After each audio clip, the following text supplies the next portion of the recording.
أعوذ بالله من الشيطان الرجيم بسم الله الرحمن الرحيم الحمد لله رب العالمين والصلاة والسلام على سيدنا ونبينا أبو القاسم محمد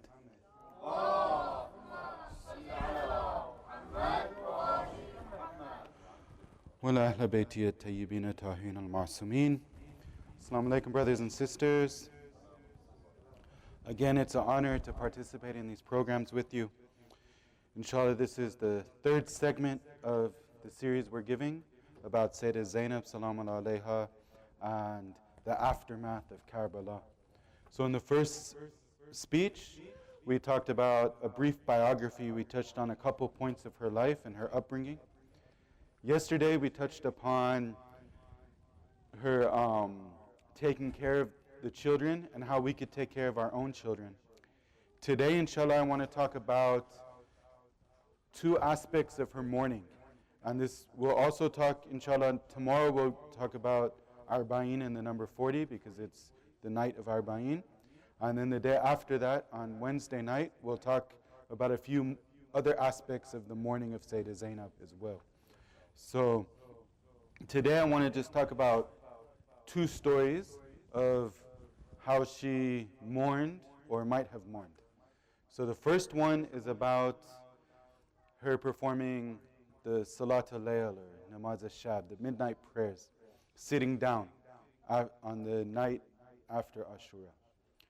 And then the second one is about her, at least through a tradition, her hitting her head against a pole and having blood come out of her head as a form of mourning. And we're going to look at that and see if that happened or not and what implications that tradition has.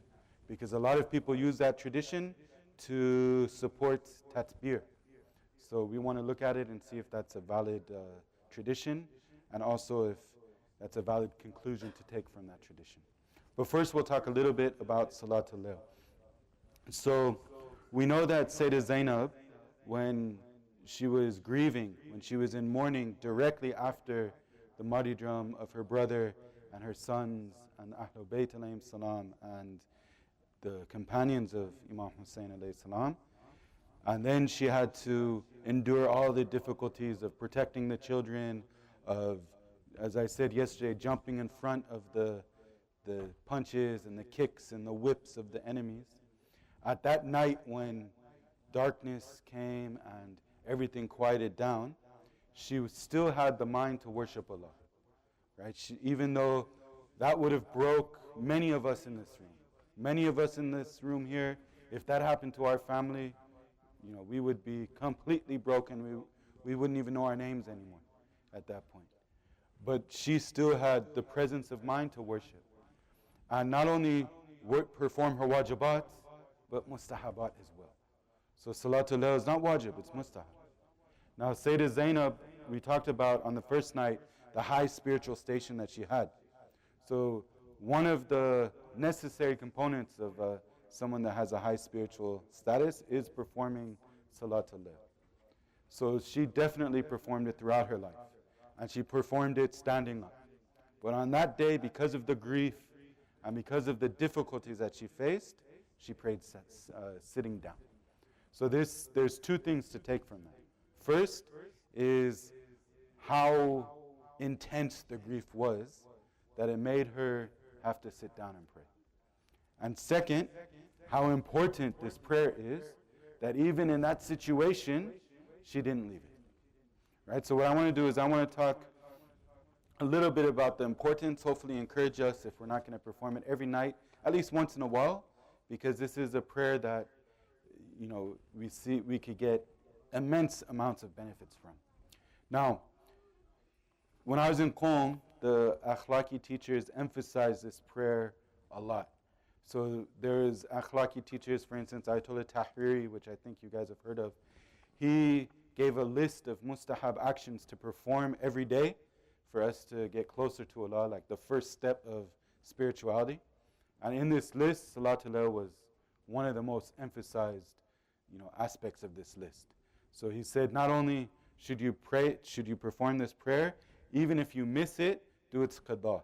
And during the day, perform these 11 rakats, what's it called? After you wake up for Fajr, if you missed it before. Right? It's that important that you should do the qada of these mustahab prayers if you don't perform in time. Now I just wanted to go over a few traditions just to emphasize these prayers, and then we'll move on to the second topic. So everything I say from now will be from traditions from the Ahlul Bayt alayhim salam. So Salatul Layl protects one during the daytime. Right? So that means, we have a destiny, or we have qada. Allah has ordained, everything for us, both our sustenance, the difficulties that we'll face, the benefits and pleasures that will be given. Allah has ordained this for us already. But there's certain things we can do which changes our destiny, which changes the tribulations or the blessings that we'll receive. One of these is Salatul Layl. So if you perform Salatul Layl, something that was negative that would happen to you that day might be erased. Right? So maybe you would have been hit by a car. Maybe you would have been injured. Maybe something bad would have happened at school. Whatever it was, it's erased now. So this won't happen to you. Right? So it's a form of protection. Another one is Salatul Layl is kafara for the sins of that day. So it atones. It's a form of atonement for the sins that you commit in that day. Now that doesn't mean that you have a green light to sin and all you have to do is perform Salatul Layl to make it up. Right? But it means that everyone tries their best not to sin, and we fall sometimes. We fall short, and we seek repentance. So if we perform Salatul Layl, our repentance is exaggerated. Our repentance is emphasized. It's stronger. So the likelihood of it being accepted is greater. So that's one of the benefits of Salatul Layl. The house in which Salatul Layl is performed beams with light for those who are in heavens, just as the stars beam of light for those who are on earth. So similarly, what I read in the first night about reciting the Quran in the house, performing Salatul Layl is the same. So when those who are in the heavens, when they look upon the earth, if you're in a house where someone performs Salatul Layl, it shines for them, just as the stars shine for us. Right? So it shows that there's an atmosphere, there's a spiritual presence in this household. Another tradition, the great and noble people of our nation are those who are protectors of the Quran and who stay awake in the night in worship. Right? So here this is from our Prophet, where he's saying that if you want to be one of those people who are noble and great in the ummah of our Prophet, you have to perform Salatul Layl. Right? It's one of the necessary components. Right? So there's certain things that we have to do if we want to reach greatness, and that's one of them. And this is something that we should be trying to obtain. Right? We shouldn't be satisfied with being a normal Muslim. We should be doing everything we can to be excellent, to be, the cream of the crop, to be the best. We want to be the close companions of our Imam. We don't want to be someone that, just follows the Imam. Inshallah, we follow him. We're not one of those who reject him. But our goal should be those who are close to him. And Salatul Layl is one of those necessary components. Another tradition, which this one's interesting, it shows some physical effects of Salatul Layl and ethical effects as well. It says Salatul Layl, or the midnight prayer, makes one's face beautiful, beautifies one's etiquette, gives a nice smell to one's body, and increases one's daily sustenance.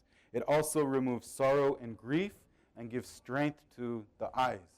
So I don't know the science behind any of that, but in a tradition, it says those who wake up in the early hours of night and worship Allah will have these benefits as well. Right? So this is another tradition. Now on the other hand, there's traditions which they don't condemn, because if you don't perform the midnight prayers, you're not committing a sin. Right? You're not doing anything wrong, you're just not benefiting as much as you can. So there's traditions which state that those who don't perform Salatul Layl are unfortunate.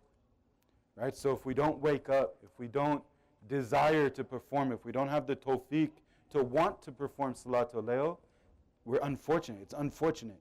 Right? We're not where we should be. And if we do have this desire and this want to perform this prayer, but we can't wake up, right? Sometimes we want to. We might even set the alarm to wake up, but then when we wake up, we say, no, I'll sleep till Fajr. and we don't perform it, right? So the tawfiq is taken away from us. This is unfortunate, right? The Imam is saying this is an unfortunate person. And then another tradition says, why does someone become unfortunate? What happens that will make one not perform Salaat al-Layl? And it says, committing sins is one of the reasons for being unsuccessful in the performance of the midnight prayers. So if we're a person who wants to perform these prayers, we desire to perform the midnight prayers, we set the alarm clock to wake up, and for whatever reason we just don't wake up, we don't make that extra effort, we have to look at our actions. Maybe we're committing sins in our day, and this is preventing us, right? Because when we commit sins, the tawfiq is taken away from us to worship Allah. That's one of the consequences of sins. So not only punishment, but also the tawfiq of ibadah is taken away when you commit sins. Okay? Now, as I said, if you miss it in the night, one of the ways to get into the habit and get accustomed to it is to perform its qada during the day. So if it's something you're not accustomed to right now, then put the alarm clock, try to wake up. If you don't wake up, it's okay, it's not the end of the world, you didn't commit a sin. But during the day, perform its qada, and then do that a few days, and it'll become easier for you to perform it. You'll get accustomed to performing these prayers.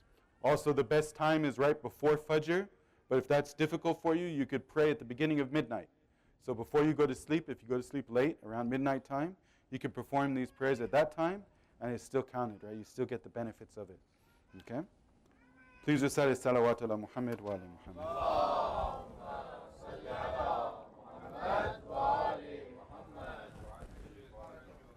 Now the second aspect of her mourning, or possibly her mourning, is hitting her head. And I brought this, I want to talk about this issue because Tatbir, although alhamdulillah it's not performed in this community, it is performed throughout the Islamic world and in Western countries as well. So there are places in the United States where it's performed. In Los Angeles, I know one place that does it. In other cities as well. In England, they do it on the streets.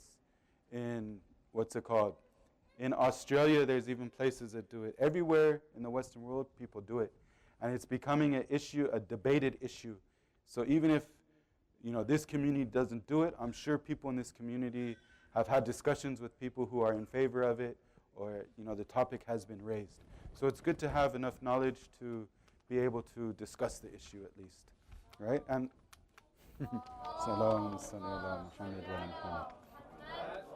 now, also there's one point I wanted to mention on a side note, though it just came to my head. Alhamdulillah, the kids here are great, right? They're not very loud, they're well behaved here. That's not the case everywhere. So in a lot of places, kids just run around crazy and make all kinds of noise and disturb everyone, right?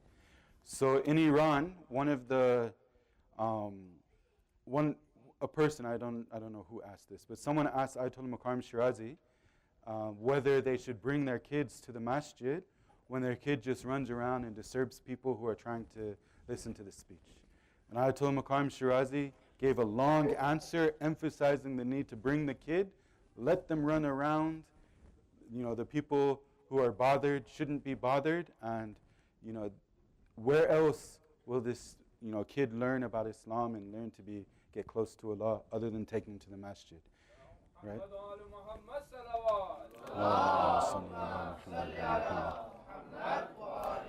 Now, as a parent, I know it's difficult. When I bring my kids to the masjid, alhamdulillah, they're a little older now, but when they were younger, they would run around, and I was very self-conscious, and I was very upset that I think that they're bothering people. And it's something that, yes, we have to try to calm them down, but taking them here is very important. This is how you spiritually raise your children, is bring them to the masjid. So don't ever decide not to take them to the masjid because you think they'll disturb someone else. And then everyone who doesn't have kids and doesn't know what it's like to raise kids, just wait your day. You'll be in the same position. Inshallah, people will have patience with you as you have with them, inshallah. Please recite another salawat ala Muhammad wa ala Muhammad. Now, there's a tradition that Allama Majlisi reports in Bahar al-Anwar, which is his book of ahadith. He says, when the women were taken captive and taken to Kufa, the head of Imam Hussein alayhi salam was paraded in public. Zainab, salamu alayha, when seeing her brother's head, hit her own head on a pole of the carriage, which caused it to bleed. Right? So this is the story. It's in Bahar al-Anwar. Now, the people who are supporters of Tatbir say that, look, Sayyidah Zainab struck her own head and caused it to bleed, so therefore Tatbir and Zanjeer and Qamazani, whatever you call it, it's not only is it permissible, but it's virtuous. It has merit because Sayyidah Zainab did it, right? And we should emulate what Sayyidah Zainab did. We should mourn how Sayyidah Zainab mourns, right? And that's a strong argument. When you listen to that, you say, yeah, we should mourn how Sayyidah Zainab mourns. But first we have to see, did that really happen? Now we have one tradition, this one tradition in Bahar al-Anwar. And this tradition has what you call a incomplete chain. It's mursal, right? And one of the things we have to do when we're trying to base Islamic rulings, right, when we're trying to derive Islamic laws, we have to make sure that the words we're using are actually the words of the Imams or the Prophet. If it's the words of someone else who made them up, we shouldn't use this to derive our religious rulings, right? So one thing that we have to do, we have to give importance to the chain of narration, and we have to give importance to the authenticity of the transmitters of the Quran. Now, when it's more so, when there's a break in the chain, right? And with this one, there's a long break in the chain. That means that anyone could be relating it. It could be a liar relating it, and then his name has been erased. Someone that is a known liar. It could be people who are unknown, that we don't know whether they're thiqa, whether they're trustworthy or not. So one of the major problems of this tradition is its authenticity is extremely weak. Now, don't take my word for it. You know, I've only studied 10 years. I'm not that learned. Shaykh Amin Rastani will come. You can ask him. He's stronger than me. But we could also take the words of our Muraja, because they've also talked about this issue. So Ayatollah Qurani, who many of you know, he was a marja, passed away a few years ago. He said, we did not discover an authentic narration regarding the mentioned incident. So he's seen this tradition. He said it's unauthentic. We can't use it, right? Ayatollah Makarim Shirazi says, the authenticity of this narration is not proven for us. Again, it's weak. We can't use it. And he continues. He says, even if we do accept it, it cannot be a religious argument for tatbir as well. And we'll discuss why. So they're saying, even devil's advocate, we do accept this tradition. It still doesn't mean that we could do tatbir. Now, you might say with that wait a second here, you just mentioned two scholars who are Iranian supporters of Walayat al-Faqih, and they're just saying this, as political support for Sayyid Khamenei, right? Because they support Sayyid Khamenei, they're not going to go against him, so they're going to say this, it's not real, but they're going to say it anyways. So we also have scholars who were alive before the Islamic Revolution, before this was a political issue, who said the same thing. So for instance, Muhaddith al-Qawmi, who's the author of Mafatih al-Jinan, which all of us read, inshallah, he has many other books other than Mafatih al-Jinan, but that's his most famous book. So in one of his other books called Muntaha al-Amal, he says this narration, although Allama Majlisi transmitted it in Bahar al-Anwar, however, the source of transmission is the two books, Muntakhab al-Turayhi and Nur al-Ain. And so Bahar al-Anwar, Allama Majlisi, what he did is he compiled all of the books of hadith into one book. So he went and he traveled, the Islamic world, finding books and compiling them. He did a great service, and Bahar al-Anwar is 110 volumes of ahadith, right? He didn't sift through the weak and the strong hadith. He let the later scholars do that. All he did is compile all of the traditions into one source book which everyone could use. right? So it was a great service to Islam. But some of the books that he used were very weak. And these two books, which mention this tradition, are books that don't have chains of narration in them. That the ahadith from these books, the scholars reject. So for instance, Muhaddith al-Qawmi rejects it. He says, the status of these two books is clear to the people of hadith. Clearly rejected. Right? So not only are modern scholars, the modern Muraja, reject this tradition, the elder scholars as well reject this tradition. So if Sayyidah Zainab didn't do that, if we don't have any authentic sources saying that she did that, then that can't be used as an argument for support. But let's play devil's advocate and let's say she did do that, right?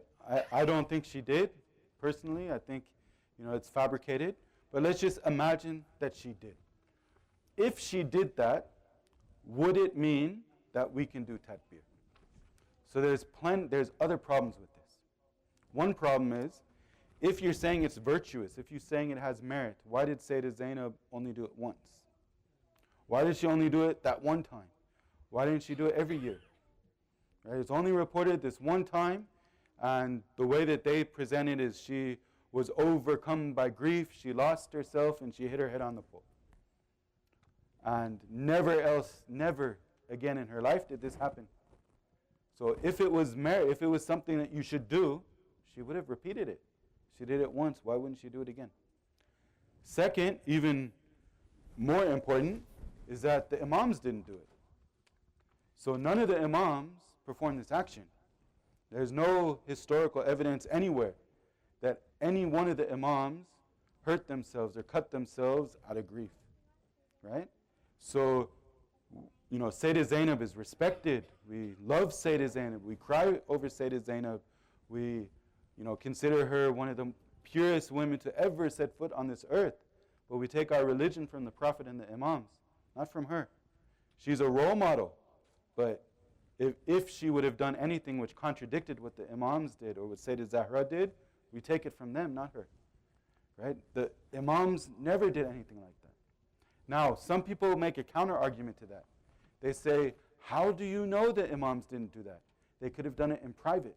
They could have done it in their house with the doors closed. They could have cut their head or cut their back and no one saw it. Right? Now, that argument is ridiculous. Because what you're saying is you could basically justify anything you want and say that the imam did it in private. Right? Any argument you want, you could say, yep, the imam might have done it. He was in hiding. He did it behind closed doors. How do you know he didn't do it? Right? So it's the whole purpose of imamat and prophethood is to tell us what is virtuous. If there was something that was virtuous, that was positive to do, and they decided not to show it to people, then they're shirking their duties. Right? This would be unjust. So they have to inform us what is positive, what is virtuous.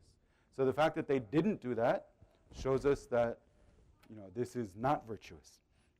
There's a tradition from Imam Ali alayhi salam.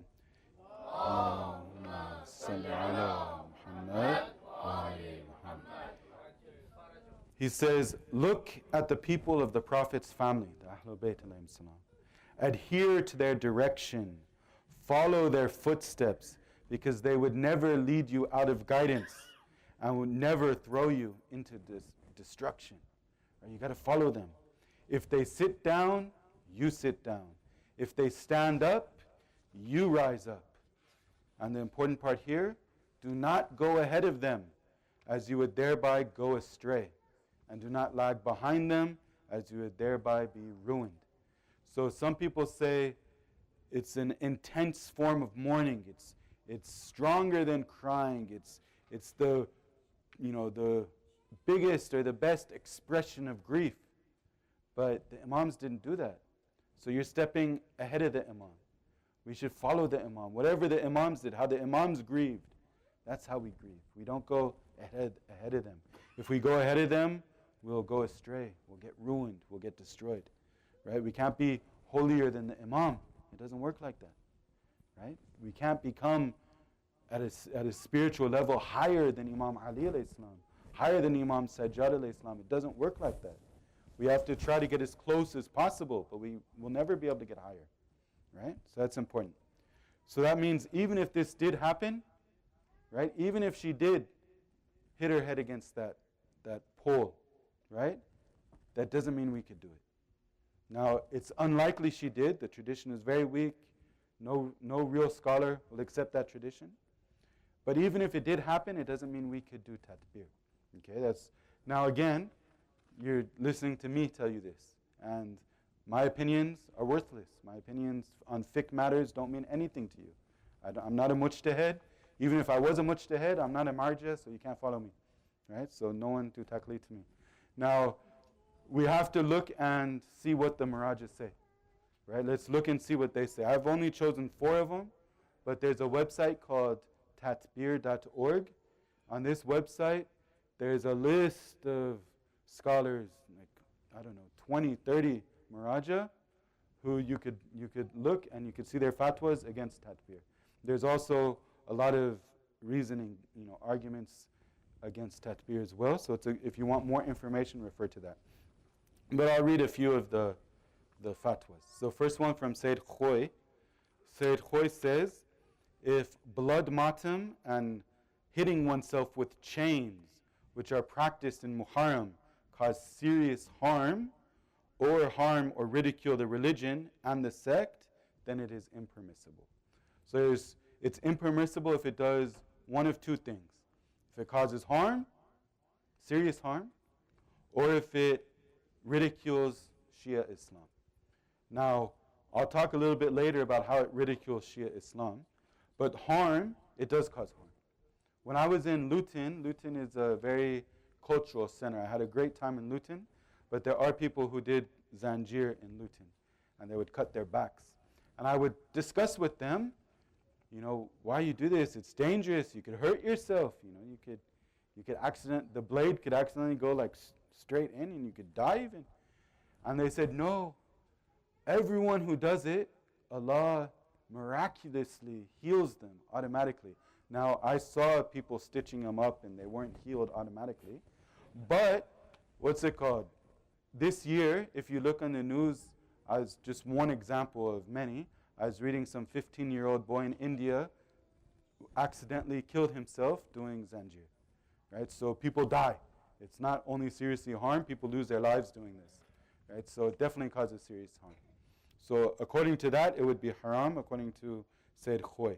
He continues, this action has not been mentioned anywhere in the Holy Sharia. So that means that tradition, he rejects it. There's nowhere in the Sharia that condones this action. Not only that, but in any case it causes damage and becomes a source of mockery for others, it is haram. Sayyid Khoy. Right? Now, Sayyid Khoy's student, Ayatollah Sistani, who's still alive and one of the top maraja of the time, he also has a fatwa. He says the philosophy of mourning during Ashura is to respect the symbols of religion and remembering the suffering of Imam Hussein alayhi salam, his companions, and his uprising to defend Islam and prevent the destruction of the religion by the Bani Umayyad dynasty. So the purpose of Ashura is to remember these things, remember the symbols of Islam, remembering the uprising against oppression. Right? This is why we hold these sessions. This is why we're here today. We want to remember this. We want to keep this alive. Right? These rites must be done in such a way that in addition to serving that purpose, it draws the attention of others to these lofty goals. So, unfortunately in our majalis, normally we don't have anyone other than Shia come. Sometimes people from Ahlul Sunnat come. Rarely do non-Muslims come. But we should be remembering and mourning for Imam Hussein alayhi salam in a way that not only do we remember him and we keep these symbols alive, when we remember the oppression and we correlate it to the oppression today, but we should also be doing it in a way that we present these lofty ideals to non-Muslims. Right? So we should think about that in future Muharrams, inshallah. He continues, so those actions which are not understandable and cause misunderstandings and contempt for the religion must be avoided. So anything that can't be understood as a sign of mourning, right? Which, me being from a non-Muslim background, I see people cutting themselves. I don't think that they're mourning, right? I think that they're crazy. I think something's wrong with them. But as someone who would imagine I don't know what they're doing, I wouldn't see this and say, oh, they're mourning for someone. They're upset. They're grieving, right? That doesn't come to mind, right? So it's not understood, right? It's misunderstood. Now, there's a lot of other things, like if some non-Muslims saw some of the things that our Shia brothers and sisters do, it would completely shock them. Some things I've seen and some things I've heard are completely ridiculous, right? So I'll give you one example. It didn't happen to me actually, but one of my close friends in Qom went to the UK to, give speeches in Muharram one year. And I don't know if you guys have Muharram processions here in Sydney or in Seattle or not, but in England they do. They have them every weekend for like 2 months in different cities. It's a huge thing.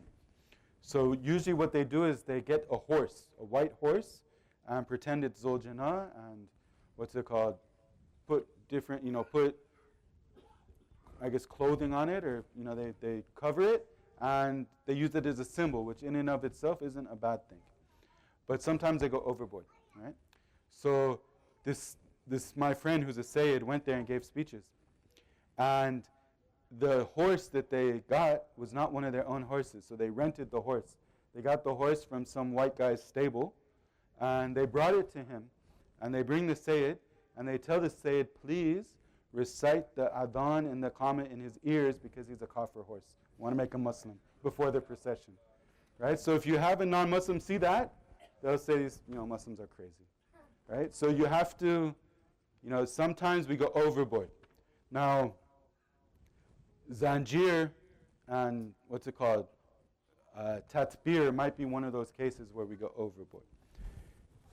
Another Muraja, Imam Khomeini, he says this: you want to do something good for God, but in situations where your actions might harm Islam, refraining is the best.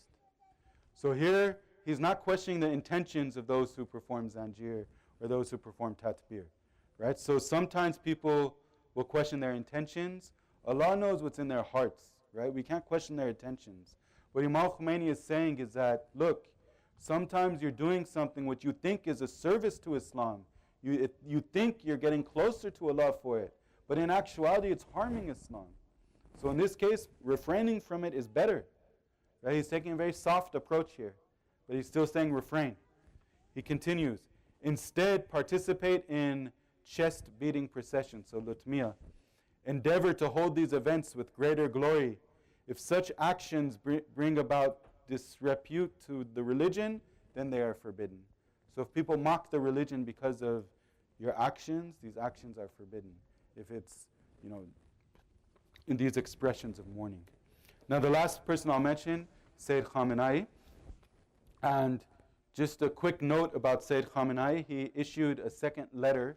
I don't know how many of you are aware of this, but he issued a second letter to the people of the West, to the youth of the West, addressing non-Muslim youth, but actually if the Muslim youth read it, they'll learn a lot from it as well. Now, it's something that is good to get to the intended audience, so that's the youth of the West's duty to try to, bring this letter to the youth of Seattle or wherever. Maybe inshallah when Sayyid Elia comes back, you could discuss how to do that, or the masjid, maybe in his absence, you could figure out a way of how to bring this letter to the non-Muslim public, inshallah. And if you haven't read the letter yet, definitely make sure to read it. It's, all over the internet. It shouldn't be hard to find. Now, with regards to Tatbir, Sayyid Khamenei has the harshest opinion. Right? He's very strongly against Tatbir. He says, in addition to the fact that it is not held in the common view as manifestations of mourning and grief. So that's one important point, that the common person doesn't understand this as an instance of grief or mourning. It's something else, right? It's not understood as that. And it has no precedent at the lifetime of the Imams and even after that. So again, he rejects that tradition and says that in Islamic history, all the way up until recent history, there has been no tatbir. This hasn't been seen anywhere. And we have not received any tradition quoted from the infallibles about any support for this act, be it privately or publicly. This practice would, at the present time, give others a bad image of our school of thought. So publicly or privately. So that means in the open or in your own home, wherever you're doing it. He says, therefore, there is no way that it could be considered permissible. And in another place, he explains that. He says, in a basement that's dark and there's no one else, there's still haram. You can't do this, right? According to Shaykh Hamid Waqar. Now, just the last point that I want to mention about how it gives Islam a bad image, right? So I'm sure a lot of you have seen pictures of it, and if you Google Muharram and you look at the pictures, it's only people doing Tatbir and Zanjeer. That's all you see, right? Now, Imam Sadiq alayhi salam, he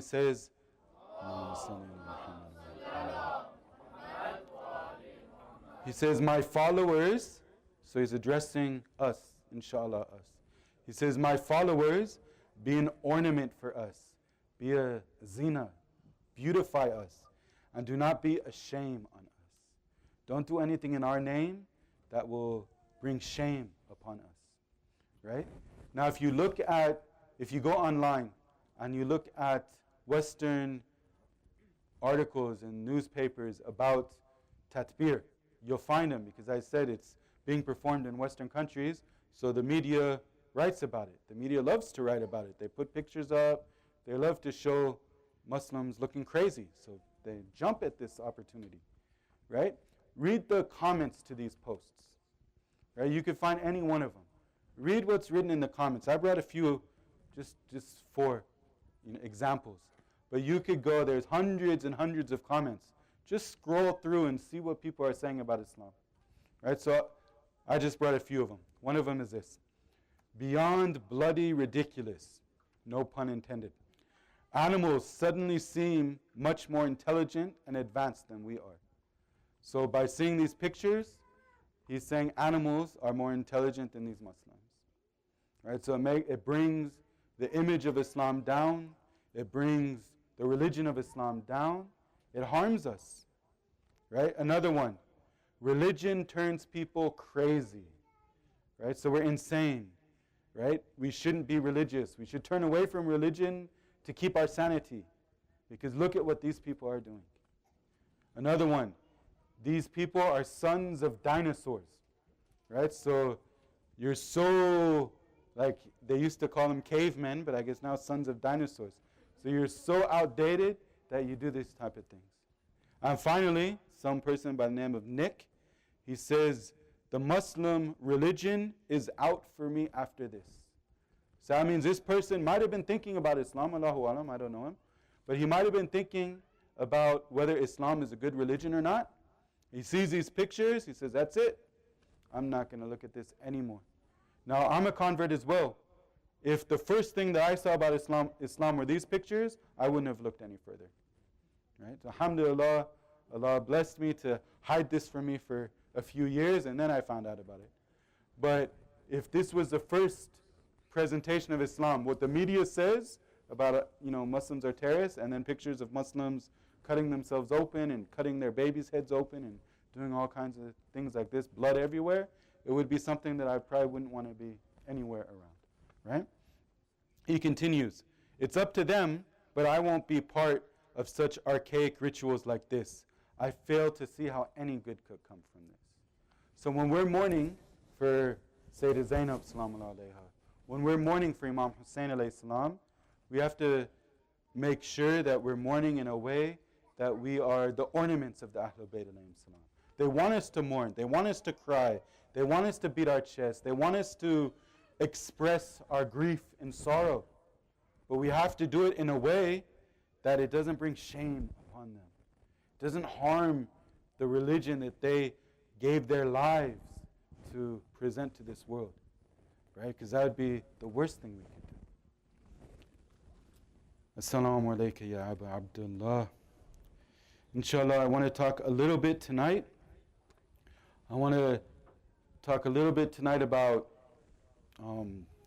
the events at the beginning of Safar when they were brought to, Sham. Now, first, Imam Hussein alayhi salam, he's known as Safinatun Najat, right? The Ark of Salvation. And there's only two Imams that have this title. One is Imam Hussein alayhi salam, and one is our living Imam, Imam al-Zaman alayhi salam.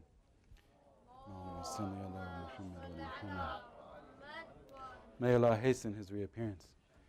Now, that means the companions of Imam Hussein alayhi salam embarked upon this ark of salvation. They were the ones who were victorious. They're the ones who we should emulate. We want to be the companions of Imam Hussein alayhi salam. We need to do the same thing. We need to be at their level. Right? They were human beings, non-ma'soom, just like us. We need to reach the level of Habib. We need to reach the level of Zuhair. We need to walk in their footsteps, and we need to be companions to our Imam as they were companions to theirs. It's very important that we internalize that and think of that. Now, the month of Safar is the most painful of all months to our living Imam, Imam al-Zaman, to Imam Sajjad alayhi salam. It's considered a bad omen this month, right? Some scholars say this is why charity is so encouraged in this month, is to rid us of all the tribulations and all the negative aspects that this month entails. Now, after the martyrdom of Abi Abdullah Imam Hussein alayhi salam, the captives, women and children of the Ahlul Bayt alayhim salam, were dragged from here to there. They were dragged to Kufa, they were dragged to Sham. In between Kufa and Sham, there was like 15 or 16 cities that they were dragged into as well. But once they reached Sham, Sham was the worst. Sham was the worst and the hardest place for Imam Sajjad alayhi salam. He was even asked later on, what was the hardest part of this ordeal of Karbala, of this, these couple months that you endured?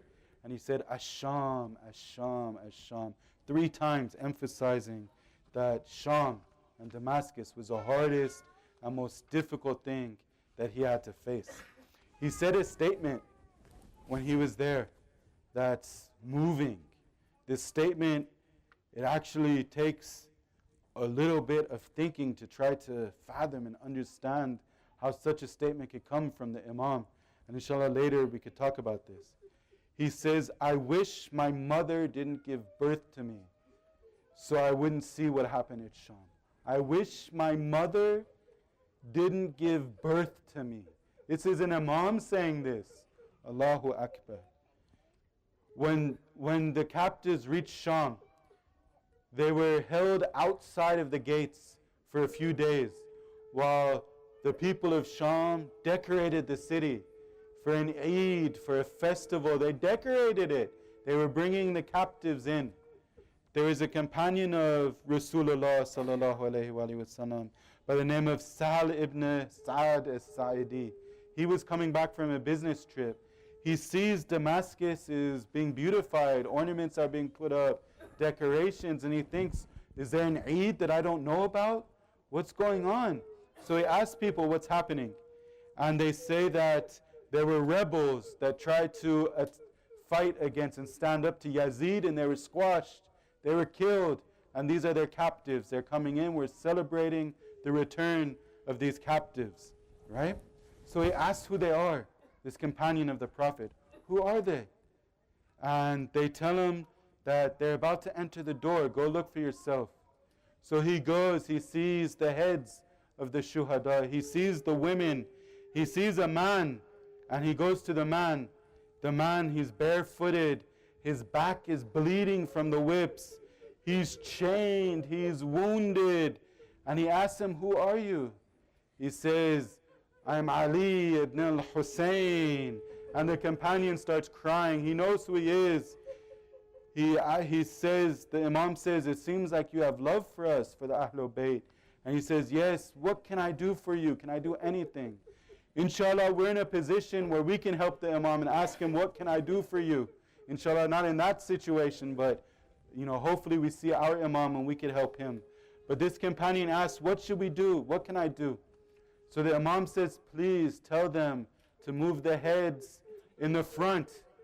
The women are without chador. I don't want the people to look at the women. Put the heads of the shuhada in the front. Before this, one of the women of Imam Hussein asked them and they rejected her. They didn't listen to her. But this time this companion, apparently he gave money to them. He bribed them and they listened and they put the heads up. He comes back to the Imam. What else can I do for you? The Imam says, bring chadors for the women. Let them cover themselves properly. I don't want the onlookers to look at them in this fashion. So he brings chadors, but the enemies, they don't let him. They snatch him away from him. They take it from him. They don't let the women to be covered. These are the tragedies of Imam Sajjad alayhi salam.